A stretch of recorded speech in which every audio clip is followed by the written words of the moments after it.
responsive to God now. Pakibasa nga po ng malakas. Responsiveness. Be responsive to God now. God now.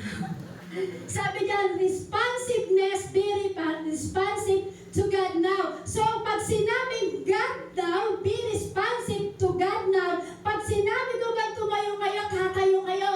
Amen. Sabi, responsiveness, be responsive to God now. Ngayon, sabi ng Diyos, ngayon dapat maging responsive na tayo sa ating Panginoong Hesus. Amen. Tumayo na nga po. So, syempre, pag tayo po naging responsive sa Panginoon, dapat nagpupuri ka na. Dapat nagpupraise na rin ka na. Come on, church! Come on, church! Purihan natin ang ating Panginoong Hesus. Sabi na po, responsive, be responsive to us now. Come on, church! Come on, church! Hallelujah! Hallelujah! Praise the Lord! Praise the Lord! Sige po tayo po makakaupo na po sa presensya ng ating Panginoong Hesus. Sabi po niya, responsiveness, be responsive to God now. So ngayon, dapat ikaw ay Responsive. sa salita pa lang, parang hindi na responsive. Sabi po ng ating pag-aaralan, responsiveness, be responsive to God now. Responsive to God now. So ano po ba ang meaning ng responsive na yan? Sabi po dito sa responsive, sa dictionary po, sabi po dyan sa dictionary, responsive quality of reacting quickly and positively to something. So ibig sabihin po niyan, so may kalidad po yung ating, kumbaga may kwalidad po kapag ikaw ay nag-responsive. Tama po? Kumbaga, pag ikaw na po pala ay naging-responsive, may quality ang iyong pagre-react. Pag ikaw pala naging-responsive, may quality. May quality daw po yung ating pagre-react. Yan po kasi dapat ang mabago po sa atin. Amen. Dapat yung pagre-react mo may quality. Yan dapat yung mabago sa bawat tao o sa bawat isa po sa atin. Kasi hindi tayo pwedeng tulala lang. Amen. Sabihin mo sa katabi mo, hindi pwedeng tulala lang sa pagsamba sa Lord. Hindi pwedeng tulala sa pagsamba sa Lord. Kasi hindi ka pwedeng i-amen ka lang. I-amen ka lang so hindi ka naman nakikinig ng salita ng Diyos. Amen. So kailangan may kwalidad, may quality po yung ating pag-react. Hindi ka mababago sa pakikinig mo lamang na hindi ka nag-respond. Kailangan pag nakikinig ka, may quality nga po. Sabi po yan. Amen? So dapat pag nag-amen ka, dapat na pag nakikinig ka ng salita ng Diyos, dapat nag-amen ka. Kaya sabihin mo sa katabi mo, kailangan yung quality ng iyong paglilingkod, may ano po? May responsive. Tama po? Yeah. Next, sabi po dito, yung meaning daw po ng responsive, sabi po dito, it identifies an active interaction with trigger, whether it be in response to a discussion and even or a situation for emotional need. Tulad po niya, kapag ikaw po pala ay nakikipag-usap o kumbaga, nakikipag-usap tayo sa Diyos o kumbaga nakikipag-usap sa atin, kumbaga sabi po dyan, nakikipag-usap sa atin ngayon ang Diyos. Naniniwala po ba kayo? Amen. Nakikipag-usap daw po sa atin ngayon ang Diyos, kailangan be responsive. So pag alam mong nakikipag-usap pala ang Diyos ngayon sa atin, kailangan maging be responsive tayo. Kasi kapag nagsabi tayo ng amen, parang ng amen tuloy. Pag sinabi natin amen, pag tayo pala ay nakikinig ng salita ng Diyos, at sinabi natin amen, ang parang sinasabi mo, Lord, mangyari ang iyong kalooban. Pag ikaw pala nakikinig ng salita ng Diyos at sinasabi mo na amen, yung pala gusto pala sinasabi natin na parang Lord, mangyari ang iyong kalooban. Amen? Kaya kailangan mong maging responsive. So pag ikaw pala nag-i-amen, kailangan mo maging responsive.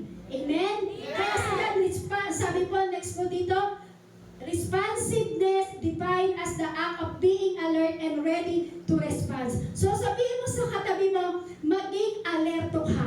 Maging alerto ka. May bibigay Lord sa'yo. May bibigay ang Lord sa'yo. May sasabihin ang Diyos sa'yo ngayon. May sasabihin ang Diyos sa'yo ngayon. So, kailangan, sabi po ng meaning ng responsive, kailangan maging alerto tayo. Dapat daw maging alert tayo. Tama po? Maging alert tayo kasi kailangan natin maging ready.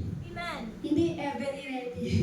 Kailangan maging ready tayo sa pag-response pagdating sa Panginoon. Kapag sinabi na tatayo tayo, tingnan niyo po, sabi dito, tingnan niyo po, sabi mo di ba, maging alert. Tama po?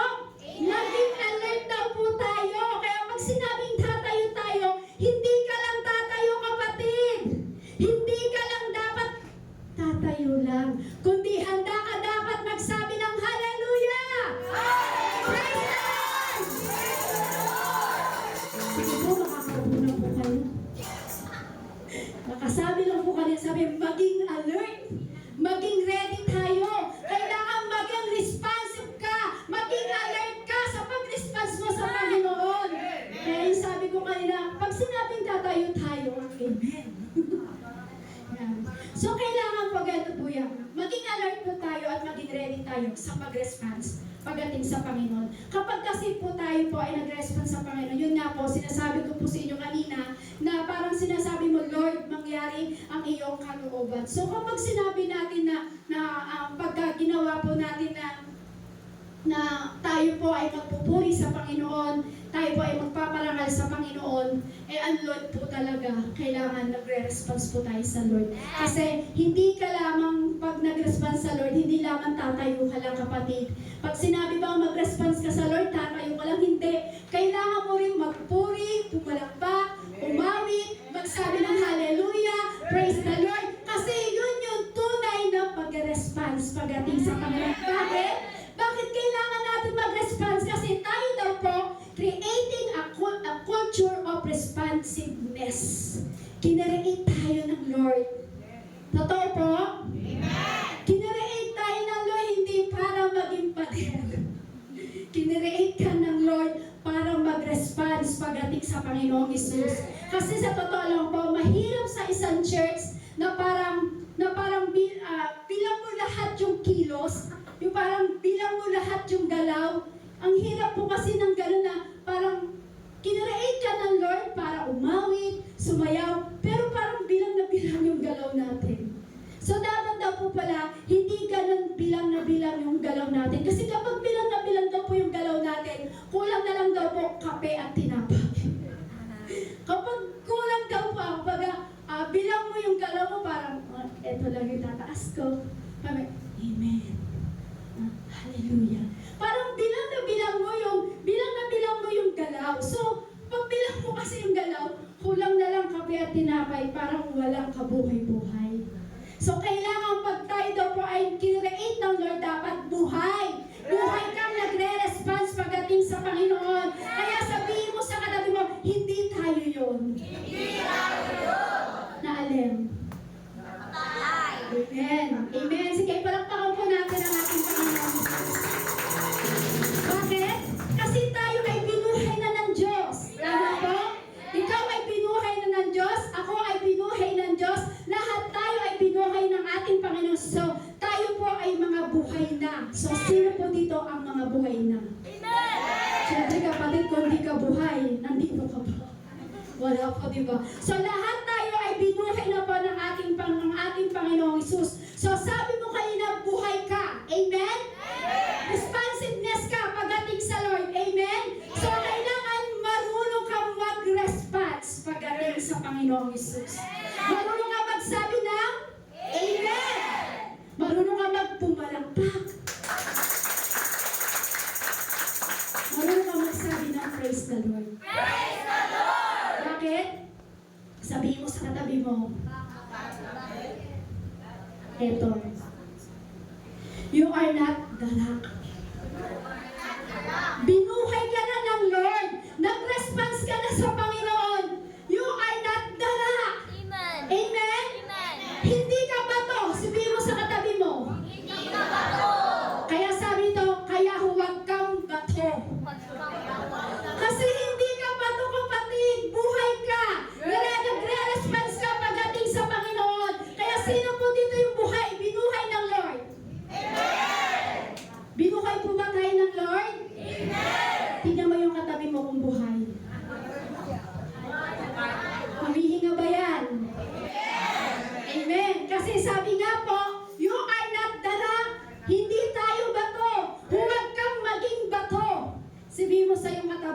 Kaya huwag kang maging bato. Sabi, you are not the rock. Kaya huwag kang maging bato. Bakit? Kasi hindi ka si Bato, Senator Bato. Hindi ka bato. Ang hirap kasi maging bato eh. Tama po? Kasi ang tunay na nagre-response sa Lord ay buhay.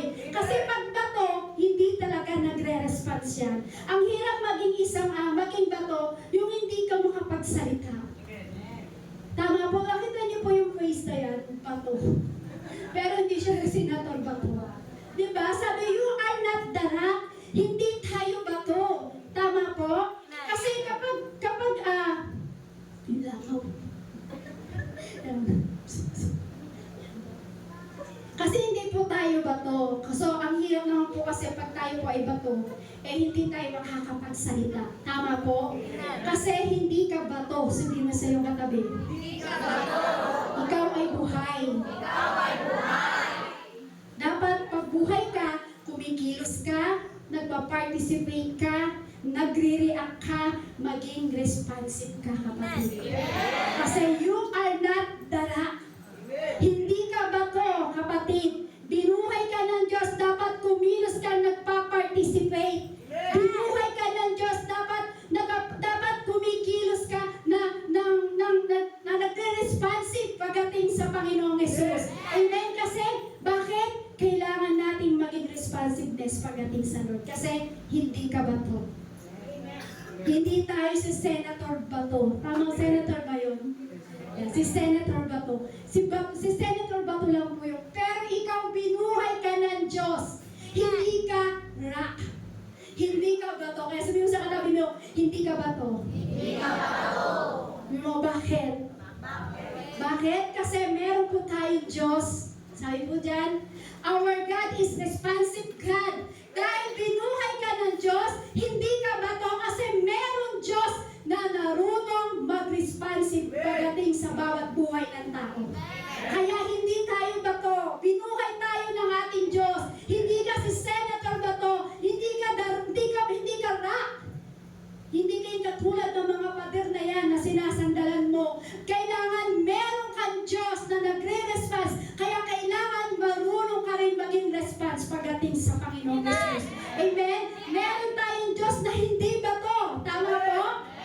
Meron tayong Diyos na hindi bato, di yari sa kahoy. Meron tayong Diyos na hindi gawa sa kamay ng tao. Amen po? Kasi kapag gawa po ng kamay ng tao lamang po ang Diyos natin, may mata nga po yan, pero hindi nakakakita. May ilong po yan, pero hindi nakakaamoy. Meron pong tenga, pero hindi nakakarinig. Meron pong bibig, pero hindi nakakapagsalita. Meron man pong paa, pero hindi nakakalakad. Yan daw po yung parang mga Diyos na gawa ng tao sa sarili nilang kamay. Meron silang Diyos na bato. Pero tayo, wala tayong Diyos na bato. Ang Diyos natin ay buhay. Amen? Kaya kailangan na mag-responsive ka pagdating sa Panginoong Hesus. Kasi alam niyo po, bakit po? Kasi kapag meron tayong Diyos na isang bato, o meron tayong Diyos na bato, parang kontrolado po kasi natin yan eh.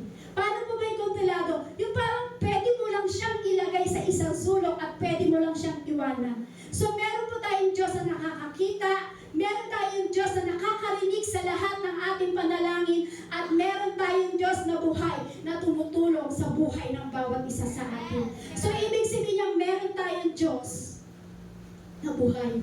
Amen?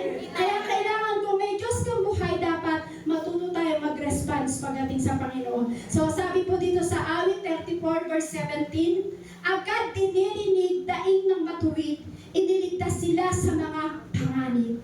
Meron kang Diyos na responsiveness. So ibig sabihin, pag meron tayong Diyos na responsiveness, agad dinirinig ang daing ng matutuwid. Iniligtas sila sa mga panganib. So ibig sabihin yan, ang Diyos natin ay responsive. We have responsive God.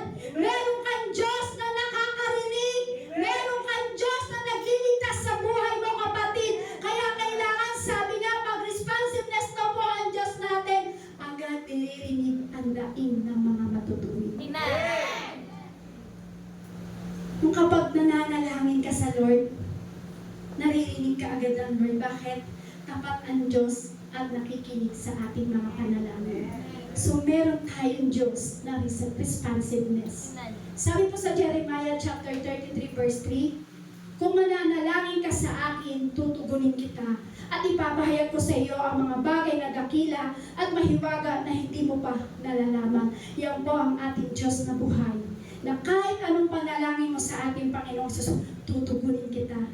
Alam niyo po, ito po yung second verse na pinanghawakan ko po.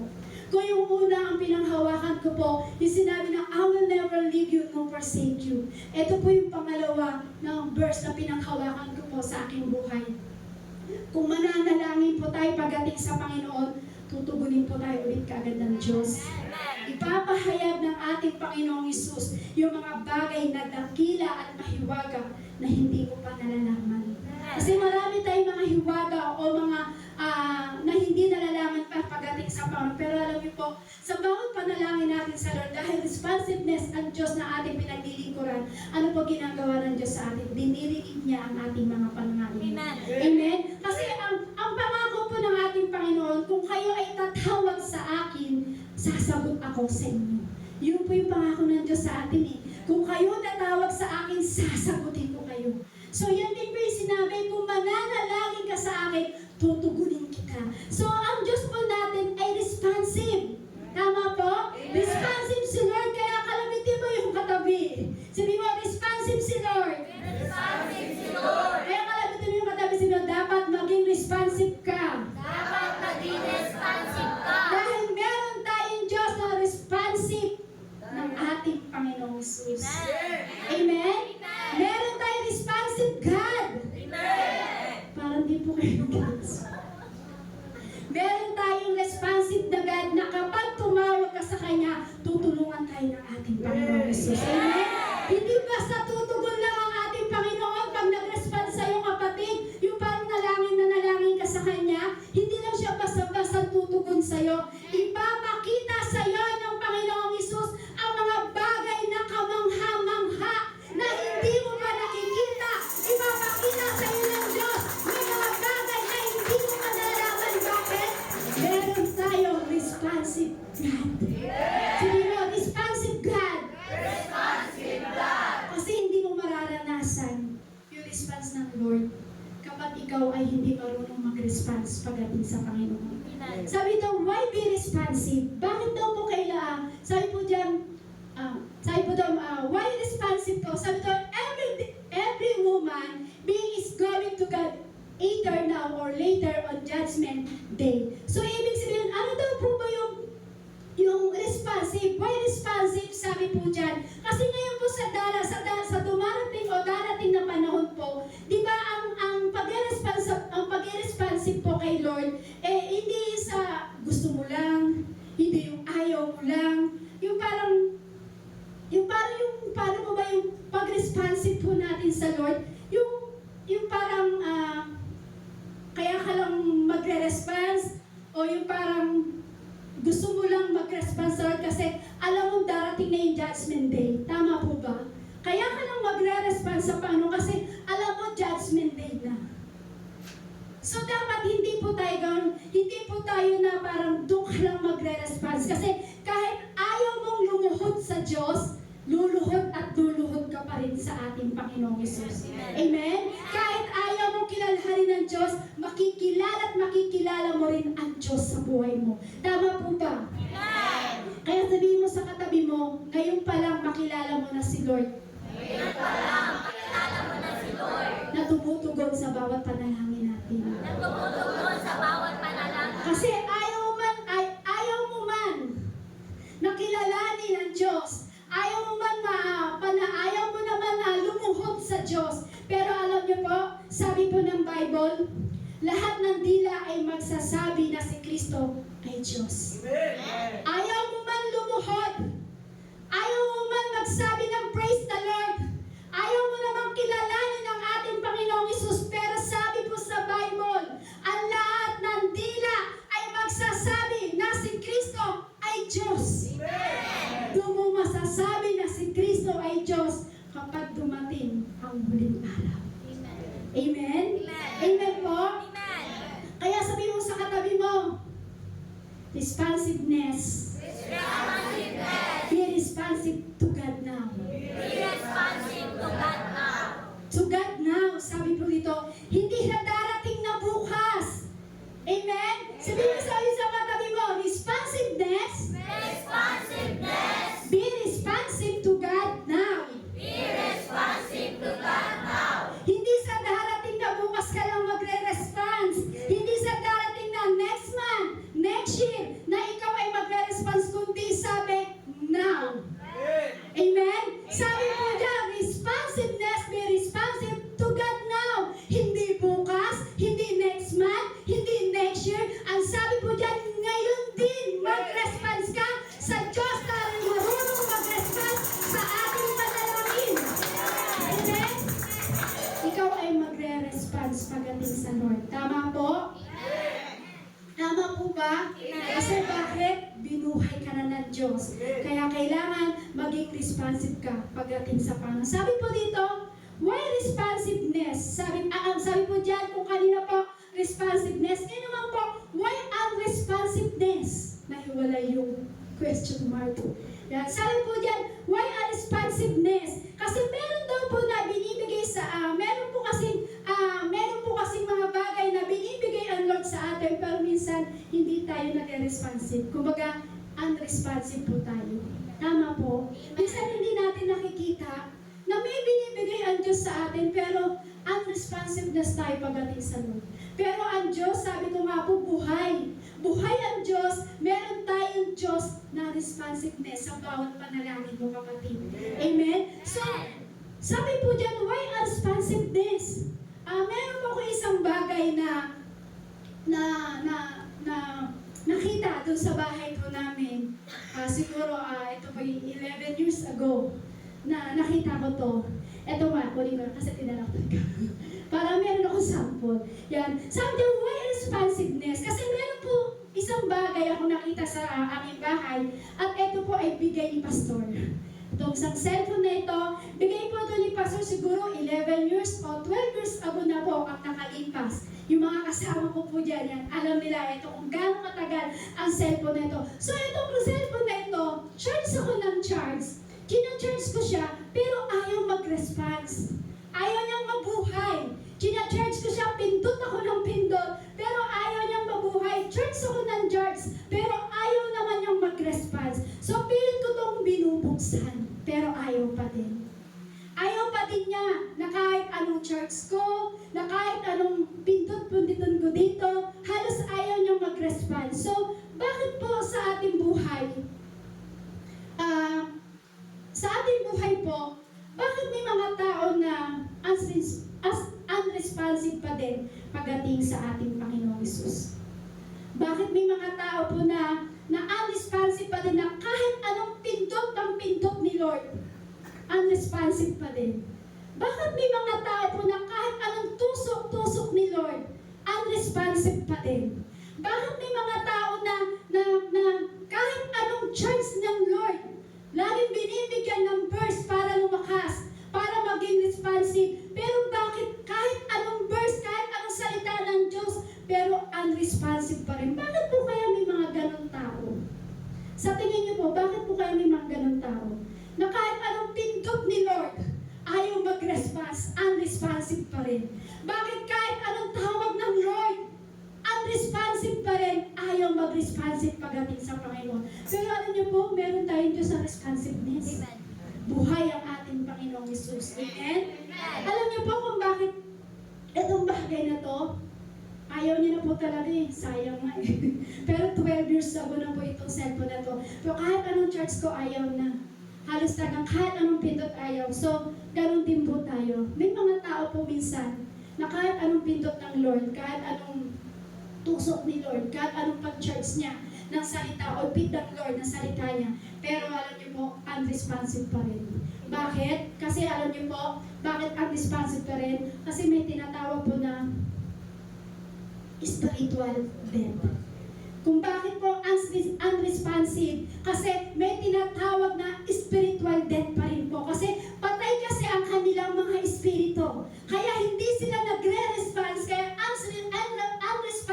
sila kasi patay pa rin ang kanilang mga espiritu. Hindi nila kayang mag-respond sa Diyos. Katulad po niyan. Amen. Isa lang po yata ang buhay. Sabi ito, alam mo yung nag-aaral natin, responsiveness, God now. Sabi ngayon ka na, ngayon na, itong araw na ito, hindi na bukas, hindi na next month, hindi na next year, sabi, now, now. Amen? Ang pinag-aaralan natin, sabi niya, unresponsiveness. Bakit daw po pala may mga tao na unresponsiveness pa rin daw? Kasi tinatawag na spiritual death.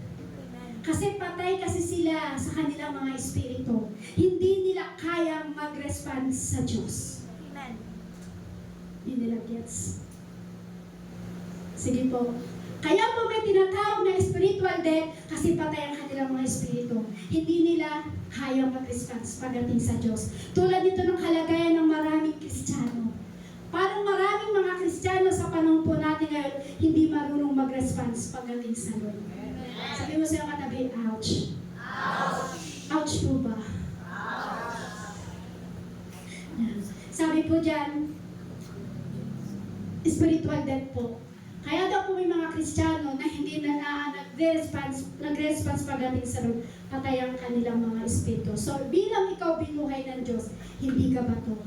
Amen? At higit sa lahat, hindi ka spiritual death. Binuhay ka na ng ating Panginoong Jesus. Amen? So sa panahon daw po natin ngayon, maraming Kristiyano na hindi marunong mag-response pagdating sa Lord. Na kahit may nangyari na, hindi pa rin magre-response sa Panginoon yan. Kung kahit may bulag may nabalitaan na siya na may bulag na pinakita ang ating Panginoong Jesus, wala pa rin sa kanila yun. Hindi sila marunong mag-response pagdating sa Panginoon, kundi unresponsiveness. Bakit? Kasi nandun po sila sa kalagayan ng spiritual death po. Bakit? Bakit po sila tinatawag na spiritual death? Kasi nga po, hindi po sila nagre-response. Kahit anong himala na ipakita sa kanya ng Diyos, hindi po magre-response po yun. Kasi bakit? Nasa spiritual death po sila. So sabihin mo sa katabi, hindi tayo yun. Hindi tayo yun. Sabihin mo, hindi tayo yun, kapatid. Hindi tayo yun, kapatid. Bakit? Kasi pag tayo yun, ibig sabihin, bulag ang ating espiritu. Hindi lang patay, bulag pa ang ating espiritu. Kaya sabi nga po sa Efeso chapter 2, verse 1 to 6, yung binasa po natin kanina, ulitin ko po. Sabi po dito, noong una ipatay kayo dahil sa inyong mga pagsuway at mga kasalanan. Sinunod ninyo noon ang masamang takbo ng mundong ito at napailalim kayo sa pinuno ng mga kapangyarihan sa himpapawid. Ang espiritong nagahari sa mga taong ayaw pasakop sa Diyos. Ang totoo, tayong lahat ay dati ring namumuhay ayon sa pagnanasa ng ating laman at sumusunod sa mga hilig ng katawan. So dati daw po pala tayo ay mga patay. Kaya tayo parang may unresponsiveness pagdating sa Lord. Kaya tayo merong spiritual death. Kasi dati pala tayo ay mga patay. At sa pag-aalam po, ang sinusunod po natin, yung dati nating pamumuhay na may pagdanasa sa laman. Sabi po diyan, at sumunod sa mga hilig ng katawan at pag-iisip. Kaya't sa ating likas na kalagayan, kabilang tayo sa mga taong kinapupuotan ng Diyos. Subalit napakasagana ng habag ng Diyos at napakadakila ng pag-ibig niya sa atin. So dati kang patay, so dati kang sumusunod sa kasalanan, dati kang sumusunod sa hilig ng katawan, dati kang sumusunod sa hilig ng laman, pero grabe ang habag ng Diyos. Grabe ang habag ng Diyos. Sabi ng Diyos, subalit napakasagana ng habag ng Diyos. Grabe ang habag ng Diyos po sa atin at napakadakila ang pag-ibig ng Diyos. Hindi lang grabe ang habag, grabe rin po ang pag-ibig ng Diyos na dati kang patay pero binuhay ka ng Diyos. Dati sumusunod ka sa kasalanan, dati sumusunod ka sa hilig ng laman, dati sumusunod ka sa hilig ng katawan, pero dahil sa grabing habag ng Diyos, dahil sa grabing pag-ibig ng Diyos sa atin, sabi po sa verse 5, tayo'y binuhay niya kasama ni Kristo noong tayo'y patay pa. Amen? Grabe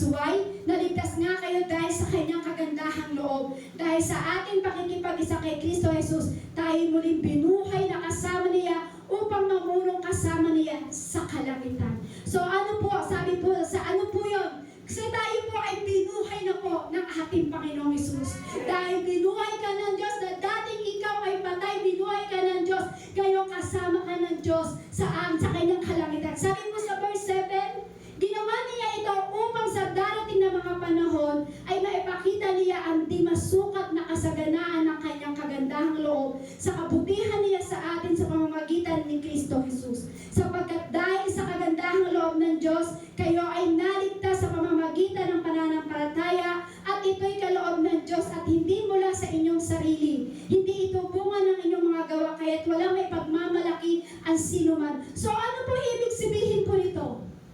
Ano po ang ibig sabihin ko? Kapag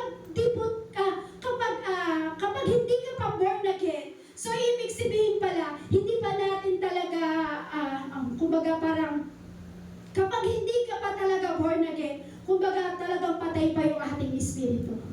Kasi sabi po dyan, dati tayong patay. Pero dahil binuhay tayo ng kasama ng ating Panginoong Jesucristo, so ang ibig sabihin po niyan, kapag ikaw po pala ay hindi pa born again, patay po talaga ang ating espiritu. Lahat po ba dito ay na born again na? Amen. Hindi po ba tayo tulad ng cellphone na ito, na kahit anong pindot ng Lord, kahit anong charge ng Lord, pero hindi pa rin gumagana, hindi nagre-response. So dapat hindi tayo maging katulad ng cellphone na ito, na kahit anong gawin, hindi nagre-response. Binuhay ka ng Diyos, binuhay ka ng Diyos na kasama niya, na kahit ikaw ay makasalanan pa. Grabe po, diba?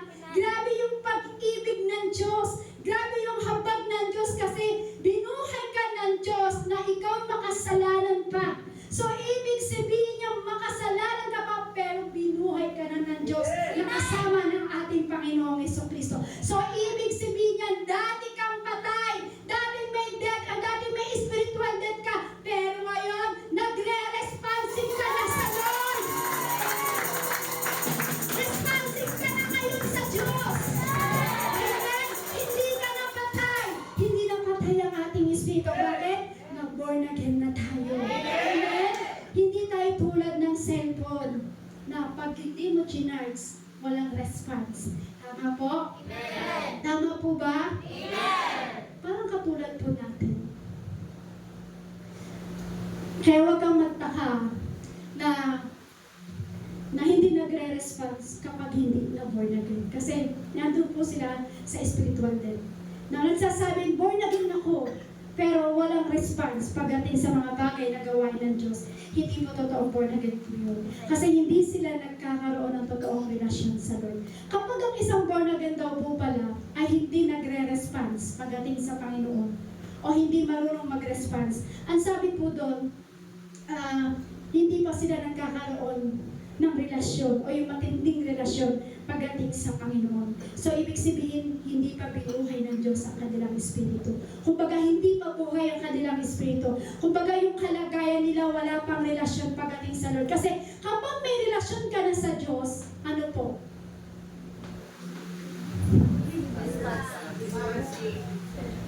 Kapag binuhay ka na po ng Diyos, responsive ka na, kapatid. So, kapag hindi ka nagre-response, ibig sabihin, patay pa ang iyong espiritu. Kaya sabihin mo sa katabi mo, salamat sa Lord. Salamat kay Yahweh. Salamat sa Holy Spirit. Binuhay niya tayo. Minahal tayo ng Diyos. Salamat sa Lord. Binuhay niya tayo, minahal tayo ng Diyos kahit tayo pa ay makasalanan. Salamat sa Lord sa pagmamahal niya. Salamat sa habag ng Diyos. Salamat sa Panginoon, binuhay niya tayo at tinanggal tayo sa pagiging patay. Minahal ka na ng Diyos, kapatid. Kahit makasalanan ka, mahal na mahal ka ng Diyos. Bakit? Responsive ang ating Panginoong Jesus. Amen? Sabi po dyan, Christian but unresponsive to God. Sabi po ito, may mga born again daw po na hindi naman talaga nagre-response pagdating sa Lord. Totoo po ba yun? Meron po. Tingnan mo yung katabi mo. Nagre-response po ba yan? Pag hindi po nag-response po yan, ibig sabihin wala pang malalim na relasyon pagdating sa Lord. Pag hindi pa nag-response yan, ibig sabihin yan, hindi pa siya born again. Uy, lahat siya mag-amen na yan. Lahat na yan, mag-praise the Lord na yan. Sabi dyan, Christian but unresponsive to God. Sabi po dyan, kasi kapag unresponsive pa daw, ibig sabihin yan, hindi pa born again. Basahin niyo po ng malakas. Christians but unresponsive to God. Christian but unresponsive to God. Kasi kaya unresponsive ang Kristiyano, hindi pa totoong nagiging born again. Bakit? Kahit magbasa ng Bible, kahit magbasa siya, hindi niya pa maiintindihan yon. Kahit basahin niya pa ng basahin ng Bible, kapag hindi siya marunong mag-respond sa Lord, unresponsive pa rin siya. Hindi pa rin siya totoong may relasyon sa Lord. Hindi pa rin siya totoong nabuborn again pagdating sa Panginoon. Kahit anong basa niya ng Bible, hindi niya maiintindihan. Bakit? Patay pa rin po kasi ang kanyang espiritu. Amen. Kaya tayo po dapat, wag po nating hayaan na patay ang ating espiritu. Kailangan natututunan natin na mag-response ang ating espiritu. Kasi sino po dito gusto na sa spiritual death siya? Wala po, di ba? So, ibig sabihin, lahat tayo na born again. Lahat tayo binuhay ng Diyos. Lahat tayo ay hindi bato. So, dapat, kung hindi ka bato, dapat hindi ka unresponsive sa Lord. Kailangan nagre-response ka pagdating sa Panginoon. Tama po? Bakit? Kasi kapag nagre-response ka sa Lord, sabi nga po, ang sino man daw po ang nakipag-isa sa ating Diyos o sino man daw po ang nakipag-isa kay Kristo ay binuhay na. Ang sino daw po nakapag-isa kay Heso Kristo, hindi na unresponsiveness. Kapag binuhay ka na ni Kristo, ibig sabihin yan, nagre-response ka na ngayon din. Pero yung nakipag-isa tayo sa Diyos, pero hindi ka nabuhay. Yung nakipag-isa ka sa Diyos, pero hindi ka nagre-response, parang ang labo nyo. Kasi kapag nakipag-isa ka sa Diyos, kahit magbasa ka ng Bible, ipapahiwatig at ipapaalam ng Lord sa'yo yung mga bagay na hindi pa natin nalalaman. Amen? Amen po? Kasi alam niyo po, yung unresponsiveness na yan, napakalaking problema po talaga sa atin yan. Yung unresponsiveness na yan, napakalaking problema. Sabi po dyan, the problem of unresponsiveness. Yung the problem of responsiveness po niyan, yung isa pang dahilan, kasi di ba may isang dahilan kung bakit tayo nagiging unresponsive. May isang bagay na dahilan kung bakit nagiging unresponsive ang kalagayan mo. Kung bakit may isang dahilan kung bakit dahilan na parang nagiging unresponsive tayo kasi yung kalagayan ng ating puso. Amen? Sabihin mo sa iyong katabi, kalagayan ng ating puso. Kalagayan ng ating puso. Kaya daw po pala nagiging unresponsive tayo sa ating Panginoon kasi yung kalagayan ng ating puso, baka meron tayong ganitong bagay na to. Ang kalagayan ng puso ang dahilan ng pagiging unresponsive sa Diyos. Baka yung puso natin ay hindi maganda. Baka yung puso natin ay may dahilan kung bakit tayo nagiging unresponsive pagdating sa Panginoong Yesus. Kaya sabihin mo sa katabi mo na ang kalagayan ng puso, ano po? Ano ba yung kalagayan ng puso? Po? Kasi yan daw po pala ang isang dahilan kung bakit nagiging unresponsive ang isang Kristiyano dahil merong isang puso sa atin. Kumbaga, sabi niya, ang kalagayan ng puso ang dahilan ng pagiging responsive, sabi niya, ang pagiging responsive sa Diyos. So, ano po ibig ko sabihin po dyan? Kasi minsan, kaya nawawala po yung responsive natin sa Lord. O bakit nagiging unresponsive? Kasi dahil nga po, may problema ang puso. Amen? Amen po? May mga tao po kasi na minsan nakaranas na ng biyaya ng ating Panginoong Hesus. Meron ng mga tao na dinala na ng Lord sa church. Tama po? Nakakarinig na ng salita ng Diyos. kumbaga parang nakasama na natin sa gawain, nakasama na natin magpuri sa Panginoon, nakasama na natin mag-praise the Lord, praise the Lord. Pero alam niyo po, parang bago pa rin. Yung nakasama mo na sa church, nakasama mo na sa pagpupuri, nakasama mo na mag-praise the Lord, hallelujah, pero parang bato pa rin. Kaya sabi mo sa katabi mo, hindi ka bato. Hindi kasi Senator Bato. Kaya huwag kang maging bato.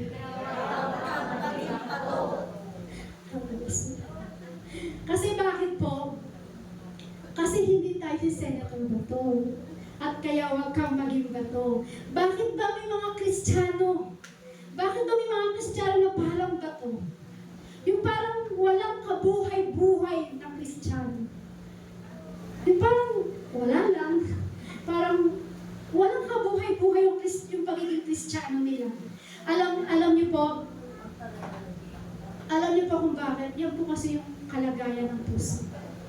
Kaya parang nagiging bato, kung bakit parang nagiging unresponsive, kasi siguro may mali. Siguro may mali sa kalagayan ng puso natin.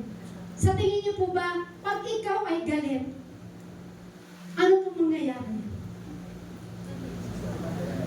Po, mag-aamok kayo.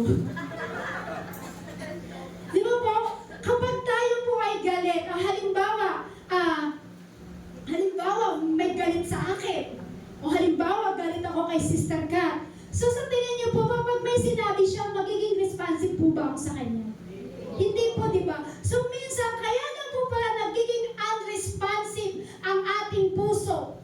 Kasi may isang bagay na mali sa ating puso pagdating sa Panginoong Jesus.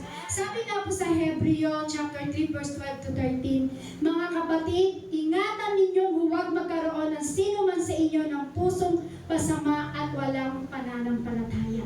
Sabi po ng Lord, mga kapatid, sino po ba yung mga kapatid? Yung kapatid nyo lang, hindi po lahat tayo na naglilingkod sa Diyos, sinasabihan at pinapaalalahanan. Sabi po itong mga kapatid, ingatan ninyong huwag magkaroon ang sino man sa inyo ng pusong masama at walang pananampalataya na siyang maglalayo sa inyo sa Diyos na buhay. Sa halip, magpaalalahanan kayo araw-araw habang ang panahon ay matatawag pang ngayon upang walang sino mang madaya sa inyo ng kasalanan at sa gayoy. Sabi po dyan, naputol po ko doon. Maging matigas, ewan ko ba matigas ang puso. Sabi po dyan, sa halip magpalalahanan kayo araw-araw habang ang panahon ay matatawag pang ngayon. So, ibig sabihin yan, hanggang ngayong may panahon pa, magpalalahanan na tayo na meron Diyos na responsiveness pagdating sa atin upang walang sino man daw pong madaya sa inyo ng kasalan at sa kayo maging matigas ang puso. So, ibig sabihin yan, habang may panahon pa daw, hanggang ngayon may araw pa, magpalalahanan daw po tayo. Bakit? Para daw po hindi tayo madaya. Sabi po dyan, sabi po dyan, sa halip magpalalahan kayo araw-araw, habang panahon at matatawag pa ngayon upang walang sino mang madaya sa inyo, para wala daw po madaya sa atin ang kasalanan at higit sa lahat, para hindi matigas ang puso. Amen? Kaya tayo nagiging unresponsive sa Panginoon, yan ang nagiging dahilan. Matigas ang puso. Nagiging bato. Tinulang lang, kundi makakain. Yung ba yun? Ng pusong bato. Sabi, huwag kang maging pusong bato. Habang may araw pa daw na matatawag ngayon, magpaalalahanan tayo para daw hindi tayo madaya ng kasalanan at hindi magkaroon ang bawat isa sa atin ng matigas na puso. Amen? Kasi alam niyo po kung ano po yung tinutukoy dito ang matigas na puso? Yung parang unresponsive, yung patay ang ating espiritu. Kasi kapag unresponsive ka, patay ang espiritu mo, magiging matigas talaga ang puso mo. Di mo lang alam, ako'y di makakain. Pusong bato. Sabi, hindi ka dapat magkaroon ng pusong bato. Kaya sabi po dyan, hanggang may matatawag pang araw ngayon. Para hindi tayo madaya ng kasalanan at hindi tayo magkaroong matigas na puso. Yan po yung dahilan kung bakit tayo nagiging unresponsive sa Panginoon. Bakit? Kasi yung unresponsive po sa Panginoon, patay po ang Espiritu. Pero meron naman minsan nakakaranas po pagdating sa Lord ng biyaya ng Lord. Pero parang wala namang ka-response po sa Lord. So, bakit po? Kasi yung problema po ang puso. Tama po ba? Kaya sabihin mo sa katabi mo, sabihin mo sa kanya, puso ang problema. Kaya tayo nagiging unresponsive pagdating sa Panginoon. Kasi sabi po dyan, huwag kayong magkaroon ng pusong masama. Kaya paano tayo nagiging unresponsive? Kasi sabi po dito, huwag kayong magkaroon ng pusong masama at walang pananampalataya. Sabi ng Lord, huwag tayo magkaroon ng puso nang walang pananampalataya. Yung pusong walang ka-response. Yun po ang problema kung bakit minsan unresponsiveness tayo pagdating sa Lord. Minsan ang puso. Yung puso natin minsan may maling nakapasok. Amen po? Amen. Kaya dapat magkaroon tayo ng pusong may pananampalataya pagdating sa Panginoon. Tama po ba? Kasi alam niyo po, kapag meron kang pusong masama, at kung meron kang pusong walang pananampalataya, yun ang maglalayo sa iyo sa Diyos. Kapag may puso kang hindi maganda, o yung parang may puso kang walang pananampalataya, o yung walang paniniwala pagdating sa Panginoon, yun ang maglalayo sa iyo sa Diyos na buhay na pinaglilingkuran natin. Yun po yung isang magiging dahilan. Yun po yung isang magiging dahilan na kahit na anong naranasan ng atin sa Panginoong Hesus, pero alam niyo kahit anong maranasan ng biyaya pagdating sa Lord, kapag meron kang puso na matigas at meron kang puso na hindi mananampalataya sa Lord, unresponsive ka talaga, kapatid. Na kahit anong atin mo ng church, umatin ka man ng umatin ng church, kahit anong sama mo sa ministry, kahit anong pray mo pagdating sa Panginoon, pero alam mo kapatid, kahit anong pray mo, kung meron kang matigas na puso at wala kang pananampalataya sa Lord, wala pong mangyayari yun. Kaya minsan kapatid, huwag kang magtaka kung bakit yung dati nating mga kasama dito, dati nating nakasama, pero ngayon wala na kasi bakit po? Meron pong nakapasok sa puso nila na hindi maganda. Kaya sila naging unresponsive pagdating sa Panginoong Hesus. Tama po ba? Amen. Kasi alam niyo po, kapag hindi po tayo nagre-response sa Lord, pinatitigas ang ating puso. Pag tayo po ay hindi nagre-response sa Lord, pinatitigas po ang ating puso. At tayo po ay nagiging alipin ng kasalanan. Kaya sabihin mo sa katabi mo, wag mong laruin ang kasalanan. Huwag mong laruin ang kasalanan. Sabihin mo ulit, wag mong laruin ang kasalanan. Huwag mong laruin ang kasalanan. Bakit? Kasi pag hindi mo nilalaro ang kasalanan, tutulungan ka. Amen? Pag hindi mo nilalaro ang kasalanan, tutulungan ka mapalaya ng ating Panginoong Hesus sapagkat ang ating Panginoong Hesus, kapag hindi mo pinaglaruan ang kasalanan, tutulungan ka niyang makalaya. Tutulungan ka niyang makalaya, kapatid. Magiging responsive ka na sa Lord. Alam niyo po ba, kapag ikaw ay hindi nakalaya sa kasalanan, o nilalaro mo yung kasalanan, alam niyo po, yun ang nagiging dahilan kung bakit tayo nagiging unresponsive pagdating sa Lord. Kapag nilalaro natin ang isang kasalanan, yung pala yung nagiging dahilan kung bakit hindi ka responsive pagdating sa Lord. Yung pala yung nagiging dahilan ng pagiging unresponsive mo kasi nandun po tayo na sa kasalanan na parang nilalaro-laro po natin. So doon po tayo napapalayo sa Diyos natin na buhay. Doon sa relasyon natin ng ating Panginoon kung bakit po tayo napapalayo po doon. So yung parang kumbaga dati na parang ang bilis-bilis mong umiyak. Sino po dito dati ang bilis-bilis niyang umiyak? Ang bilis-bilis niyang umiyak sa Lord. Kumbaga, worship pa lang, umpisa pa lang, hindi pa kumbaga nasasabi pa lang yung hallelujah. Pero parang ang bilis-bilis mo nang umiyak. Tama po. Sino mo yung dati dito ang bilis umiyak? Yung sinasabi pala yung hallelujah! Praise the Lord! Ang bilis mo nang umiyak. Tama po? Pero bakit ngayon, patapos na yung gawain, tulala ka pa rin?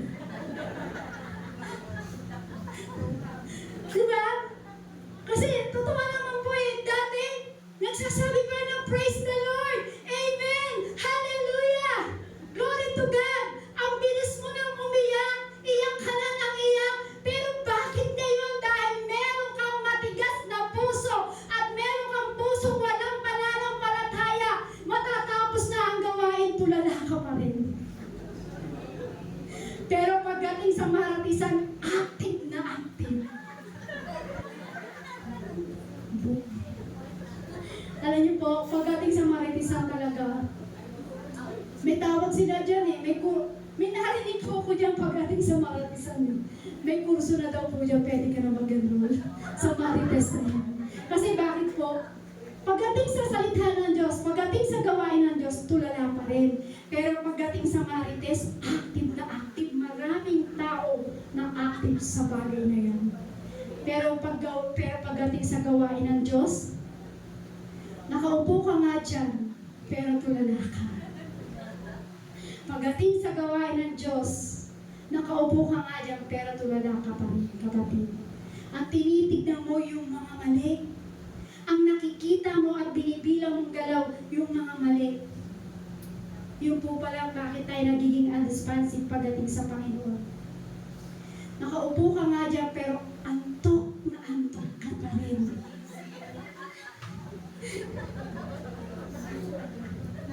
May nag-privilege na pero ikaw, antok ka rin. Diba? Nakaupo ka nga dyan, pero antok na antok ka pa rin. May nag-preach na, antok na antok ka pa rin. Tingin ka na ng tingin sa relo. Anong oras na? Matatapos sa bato. Minsan sa tingin mo ng relo, minsan ganito ka pa nga eh.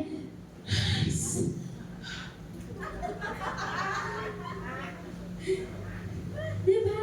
Nakaupo ka dyan pero tulala ka. Nakaupo ka dyan, di ka nagre-response. Nakaupo ka dyan, tingin ka ng tingin sa relo. Witty ka pa.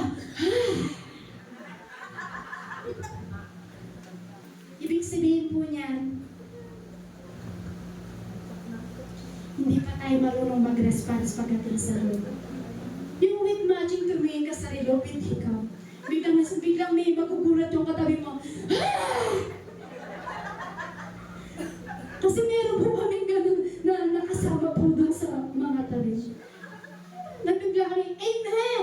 Praise the Lord! Tapos maya-maya nagpipreach po si Pastor, biglang, may gumano, yung parang humikap lang pala. So, ibig sabihin pala, pag tayo naging unresponsive sa Lord, kahit nakaupo ka dyan at tulala ka pa rin, kahit nakaupo ka dyan, naiinip ka pa rin, kahit nakaupo ka dyan, hikap ka ng hikap, antok ka na antok ka. So, ibig sabihin, hindi ka pa rin nag-response pagdating sa Lord. Amen? Amen po? Ibig sabihin niyang walang kadating-dating sa atin o walang kadating-dating sa iba yung buhay na ibinigay ng Diyos sa atin. Amen? Walang kadating-dating sa iyo yung salita ng Diyos. Walang kadating-dating sa atin yung salita ng Diyos kapag antok na antok ka pa rin. Pero dati naman, buhay ka. Pero dati naman, buhay na buhay ka. Tama po ba? Aktibong-aktibo ka pagdating sa gawain ng Diyos. Tama po? Ano nangyari? Dating buhay na buhay ka, aktibong-aktibo ka sa gawain ng Diyos. Ano nangyari? May pumasok sa iyong puso ang isang kasalanan na naghari kung bakit ikaw ay unresponsive pagdating sa Lord. Kung bakit ikaw antok na antok sa salita ng Diyos. Bakit? May isang pumasok sa iyong puso ang isang kasalanan na naghari. Ang siyang dahilan siyang naging dahilan ng pagiging alipin natin sa kasalanan. At yun yung pananampalataya mo, yun ang naging dahilan sa isang kasalanan. At yun yung pananampalataya mo kung bakit nawala sa Lord. Yung pananampalataya mong active na active. Yung pananampalataya mo ay punong-puno ng pag-ibig sa Lord. Pero bakit nawala? Bakit naging tulala? Bakit naging antok? Kasi merong isang kasalanan na pumasok sa puso ng bawat isa o ng bawat tao na naghari po. Yun siyang dahilan kung bakit ang ating pananampalataya ay namatay po pagdating sa Lord. Tama po ba? Amen.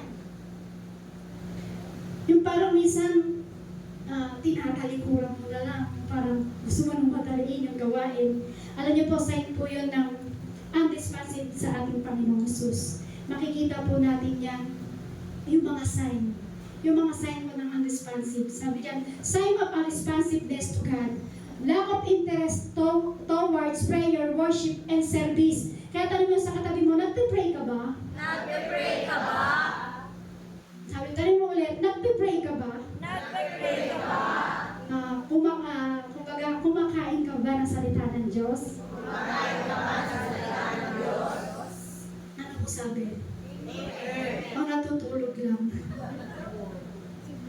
Yung sign daw po ng unresponsiveness, sabi niyan, sign of unresponsiveness to God, lack of interest toward prayer, worship, and service. Sabi po dyan, kapag ito pala tayo ay unresponsiveness pagdating sa Panginoon, so ibig sabihin po pala, pag nagpipray ka pa ba, nagpipray ka ba bago, magpipray ka lang ba kapag kakain ka lang ba? Magpipray ka lang ba kapag yung pagising mo lang sa umaga o magpipray ka lang ba bago matulog? Ganun po ba tayo magpray? Hindi po, di ba? So, ibig sabihin, habang nag-iisa ka ba, kinakausap mo ba ang Lord? Amen po ba? Pero kapag ikaw ay unresponsive pagdating sa Panginoon, yan daw po ang dahilan sa kasalanan, pati worship natin, kinatatamaran mo sa Lord. Kapag unresponsive ka pala sa Panginoon, ibig sabihin po niya, pati prayer mo, kinatatamaran mo pagdating sa Lord. Tama po ba? Amen na. Pahina ng pahina. Yung kumbaga pag unresponsive ka, pati worship kinatatamara mo na, hindi pa tapos ang Sunday, gusto mo tapusin na. Pero alam niyo po, kapag ikaw po ay responsive pagdating sa Panginoon, Lunes pa lang excited ka na. Tama po ba? Sino mo yung dating buhay na buhay pagdating sa Lord Lunes pa lang gusto niya Sunday na ulit? Ay, wala. Ay, meron. Praise God. Glory to God. Hallelujah. Yung parang Friday pa lang, sa sobrang excited mo, Friday pa lang, naka-ready na yung damit na susuotin mo. Sino po yung mga ganyan?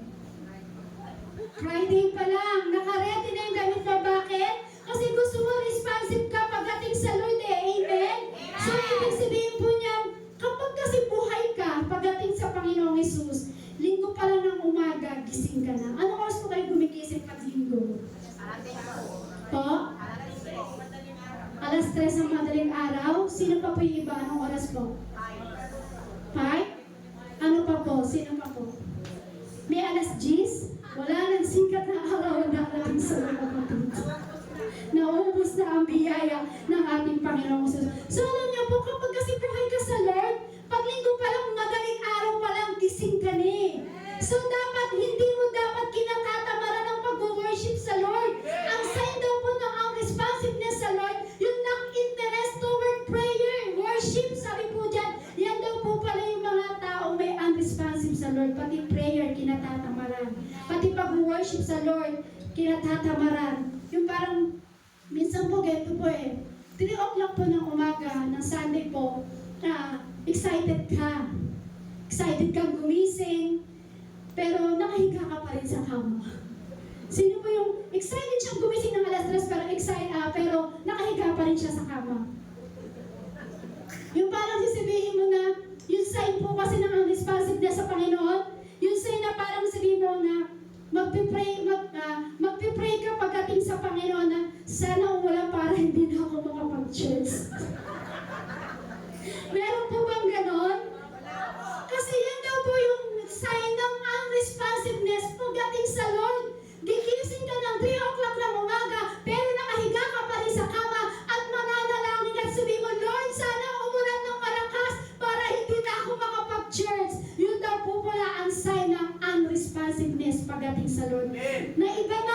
Naiba na yung interest mo. Nawala na yung interest mo pagdating sa prayer. Naiba na yung interest mo pagdating sa worship. Dati ang saya-saya mong mag-church, pero bakit ngayon? Dati ang puso mo maayos, pero bakit ngayon ang puso mo?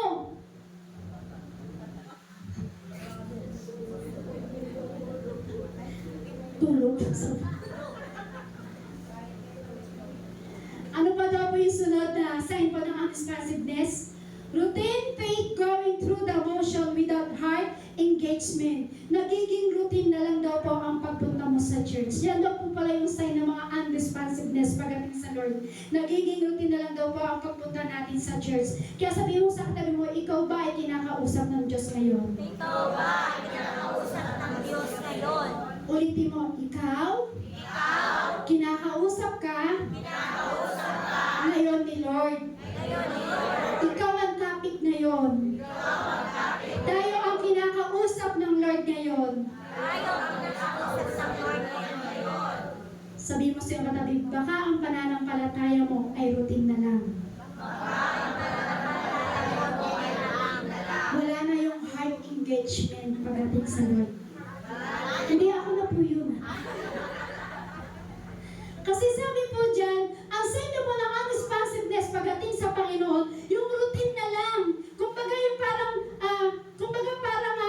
routine na lang yung ginagawa mo, routine na lang yung pag-worship mo. So, ibig sabihin yan, nawala yung heart engagement pagdating sa Panginoong Jesus. Minsan, ang dali-dali mo magtaas ng kamay dahil pinatataas ka lang ng kamay. Tama po ba? Hindi po na. Tagang responsive talaga sila. Pero yung iba, di naman pinatataas ang kamay, taas na taas ng kamay. Tama po ba?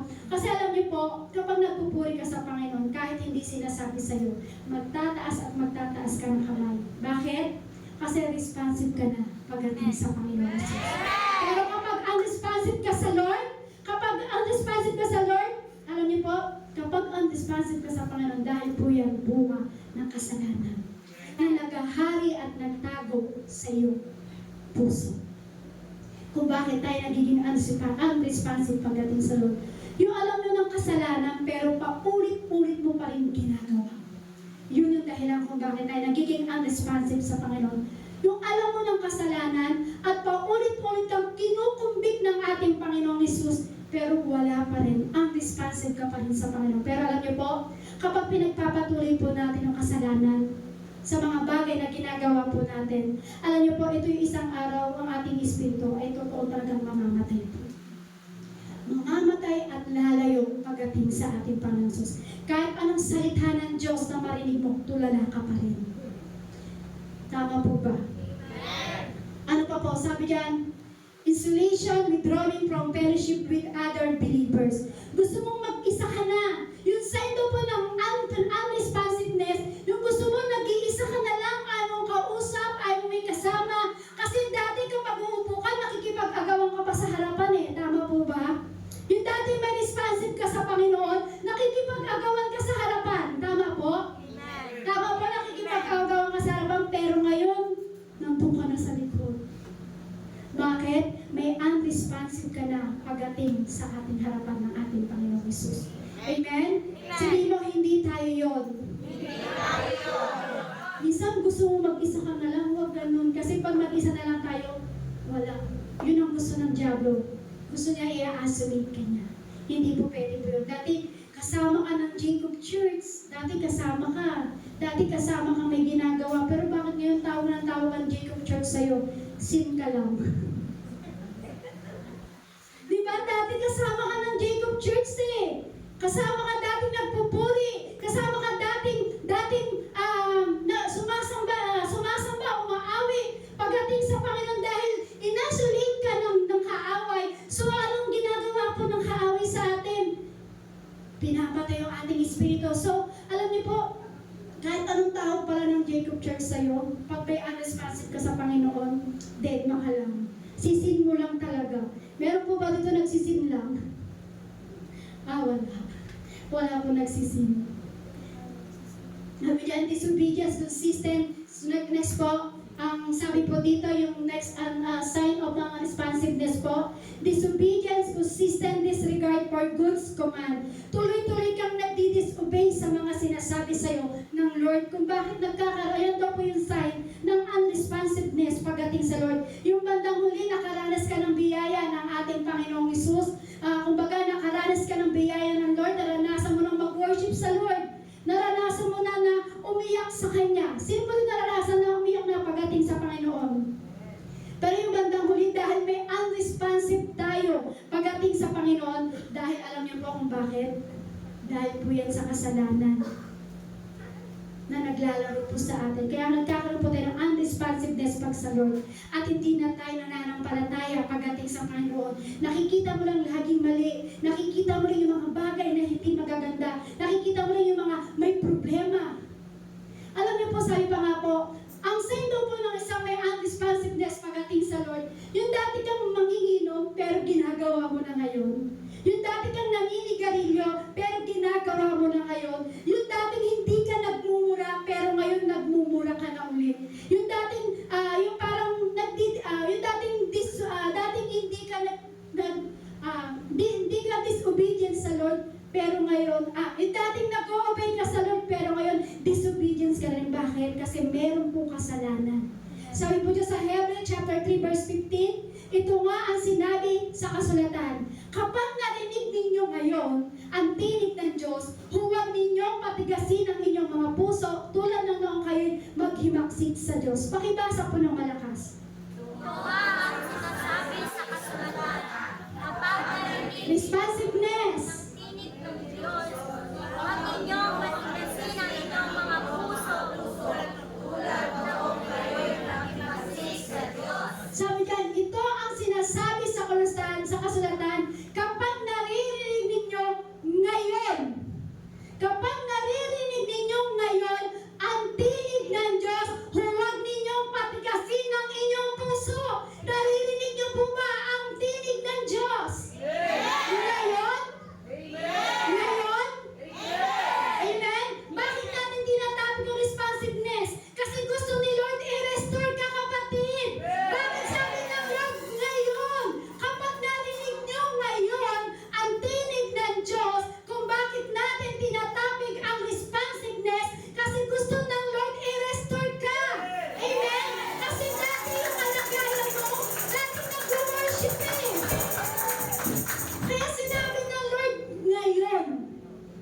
ngayon, sabi ng Lord, kapag narinig mo na ang tinig ng Diyos ngayon, bakit natin sinasabing responsiveness? Kasi gusto ng Lord i-restore ka. Kasi dati kang mainit na maglingkod sa Lord. Dati mainit ang kalagayan mo sa pag-worship sa ating Panginoon Jesus. Dati mainit ka nag-share ng salita ng Diyos. Kaya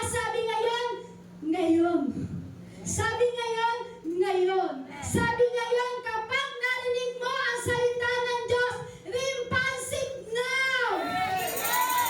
Kasi gusto ng Lord i-restore ka. Yung dati mainit na pagsupunin mo sa Lord, gusto ng Lord i-restore ka. Sabi ng Lord, ngayon, kapag narinig mo ang tinig ng Diyos, ngayon, responsive to God now! Sabi mo dito, sabi ngayon, kapag sinabi ngayon, narinig mo ang tinig ng Diyos, responsiveness, be responsive to God now! Sabi dyan, ngayon. Kaya sabi mo sa katabi mo, ngayon.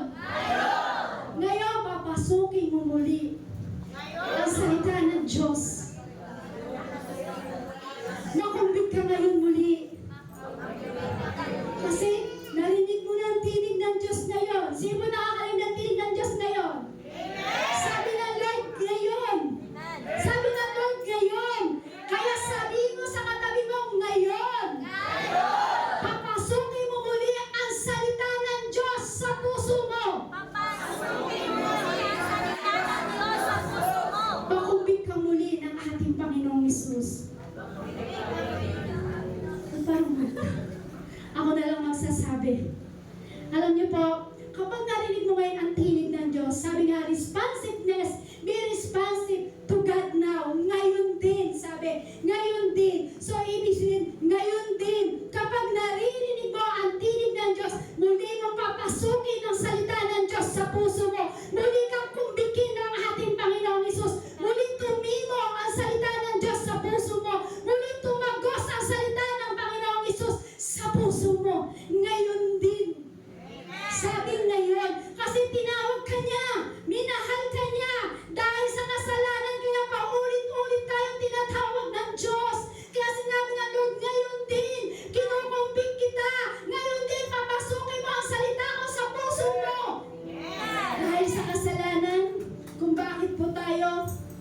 paulit-ulit na sinasabi ng Lord, ngayon din, now, sinasabi ng Lord. Kasi may mga bagay na ginagawa tayo na parang, may ginagawa tayo parang walang pananampalataya sa Diyos.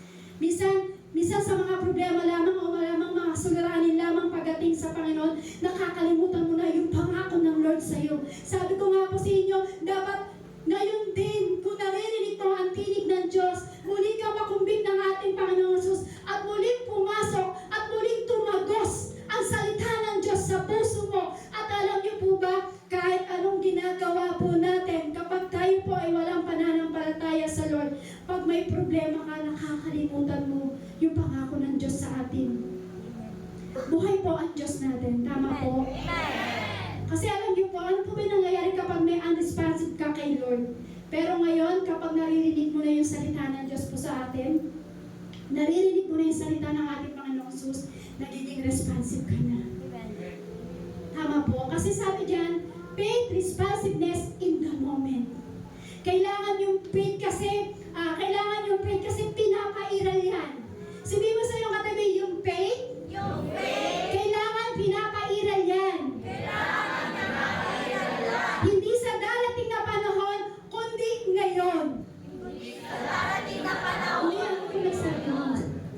Kasi sabi ng Lord, kapag narinig niyo ang tinig ng Diyos ngayon, papasukin natin muli ang salita ng Diyos. Kaya sabi diyan, faith, responsiveness in the moment. Kailangan na po ang ating faith, dapat pinapairal po yan. Hindi sa darating na panahon, kundi sabi ng Diyos ngayon. Ngayon mo pairalin ang faith mo pagdating sa ating Panginoon Jesus. Kaya sabihin mo sa katabi mo, ngayon mo pairalin ang faith mo pagdating sa Panginoong Jesus. Sabi po sa Hebreo 11:1, ang pananampalataya ay katiyakan ng mangyayari ang ating mga inaasahan at paninindigan tungkol sa mga bagay na hindi natin nakikita. Kailan ba tayo nananampalataya? Sabi ngayon. Ngayon ka daw manampalataya. Kailan ka ba magre-response, kapatid? Sabi ng Bible, ngayon. Sabi ng Lord, maniwala ka. Kinakausap ka ng Diyos ngayon. Sino po dito na parang pakiramdam niya kinakausap siya ng Diyos ngayon? Sabi ng Lord, ngayon. Manampalataya ka ngayon din. Mag-response ka ngayon din. Sabi ng ating Panginoon Jesus.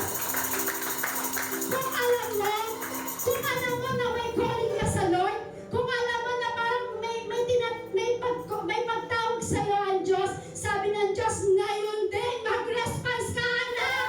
Ngayon din, mag-response ka! Ano mo sabi, kailan tayo magre-response? Sabi po ng Lord, kailan po tayo magre-response? Ngayon din, sabi ng Lord. Sabi nga po sa 2 Corinto, chapter 6, verse 2, sa kaukulang panahon ay pinakinggan kita sa araw ng pagliligtas, sinaklolohan kita. Ngayon na ang kaukulang panahon, ito na ang araw ng pagliligtas. Sabi po dyan, amen?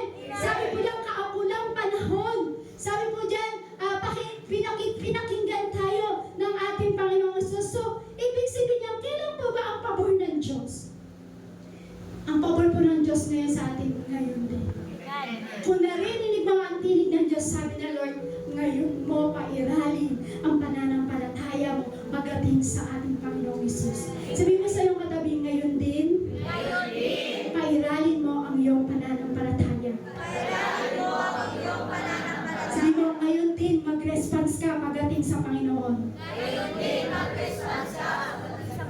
Huwag mo nang ipagpabukas. Huwag mo nang ipagpabukas yung pag-response mo sa Panginoon. Kasi bukas, maaaring huli na ang lahat.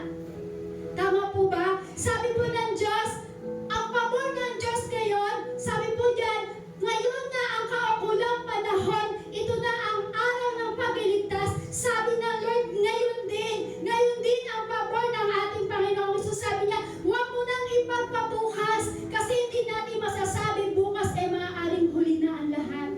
Meron po ba nakakaalam na sa ating kung bukas ay buhay pa tayo? Kaya sabi ng Lord, ngayon din. Kasi hindi natin alam kung buhay pa tayo bukas. Walang nakakaalam. Kaya sabi ng Lord, ngayon din. Sabi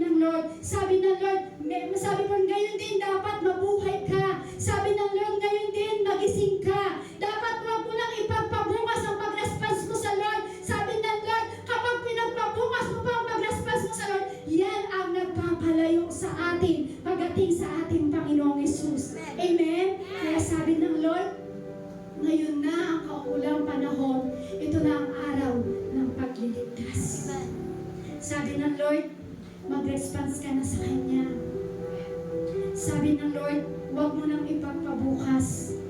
Sabi ng Lord, ngayon din. Kung naririnig mo ang tinig ng Diyos ngayon, sabi ng Lord, kung naririnig mo ang tinig ko ngayon din, ipairal mo ang pananampalataya. Huwag mo nang ipagpabukas. Kasi sinong nakakaalam kung buhay ka pa tayo bukas? Kaya sabi ng Lord, ngayon din, mag-response ka na pagdating sa ating Panginoong Jesus. Ngayon din, mag-response ka na sa Lord. Sabi ng Lord, huwag mo nang ipagpabukas. Mag-response ka na sa Lord. Kung may unresponsive ka sa Lord, baklasin mo na yan. Ngayon, ang gusto ng Lord, response pagdating sa Kanya. Tayo po'y makakatayo po sa presensya ng ating Panginoong Jesus. Kasi alam niyo po, kung bakit sinasabi ng Diyos ngayon, kung naririnig mo ang tinig ko ngayon, at sinabi ng Diyos, ngayon na ang kaukulang panahon, ito na ang araw ng pagliligtas, hindi niyo po ba alam kung bakit po? Kasi sa oras na ito, na sinasabi ng Diyos ngayon, sabi ng Diyos ngayon, sabi niya, gusto ko muli kitang pag-apuli-muli sa iyong pananampalataya. Gusto na lang muli ko at muli kang mag-apoy sa akin. Sabi ng Lord, ngayon ang kaunangan ng pagliligtas, mag-response ka sa Lord. Ang binuhay ng Diyos ang nagre-response. Ang binuhay ng Diyos ang nananampalataya sa Diyos. Ang walang matigas ng puso sa Diyos, nagre-response. Purihin mo ang ating Panginoong Jesus. Hallelujah!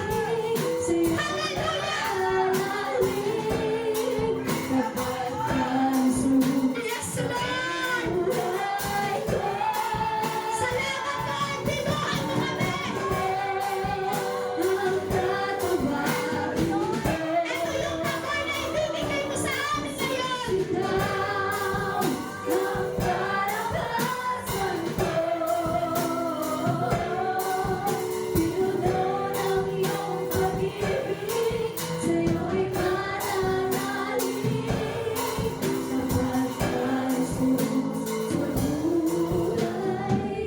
Alam niyo po kapatid, kapag yung ipinagpapabukas pa natin yung pag-response po natin pagdating sa Lord, ito po yung nagiging dahilan kung bakit lumalayo po yung kalooban natin sa Lord. Yung ipinagpapabukas mo pa.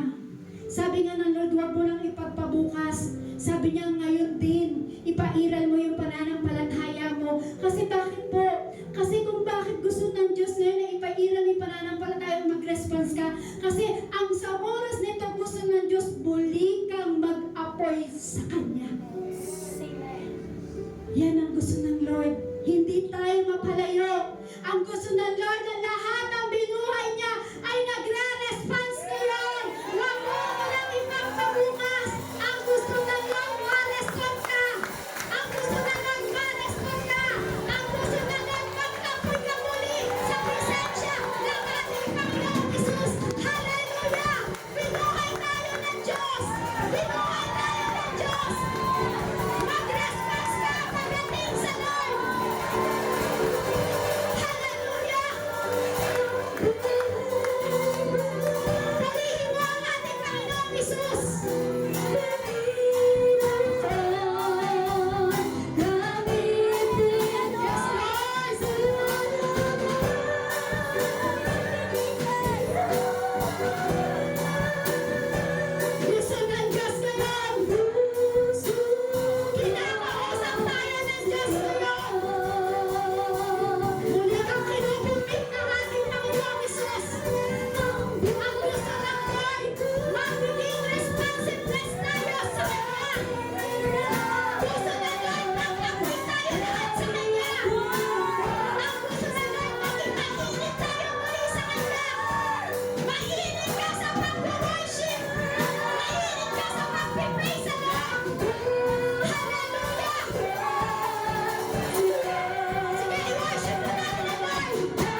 Thank you, Jesus. Salamat sa iyo, Panginoong Jesus. Salamat sa grabing hawag mo. Salamat sa grabing pag-ibig mo, Lord. Salamat sa walang humpay ng pagmamahal. Panginoong Jesus,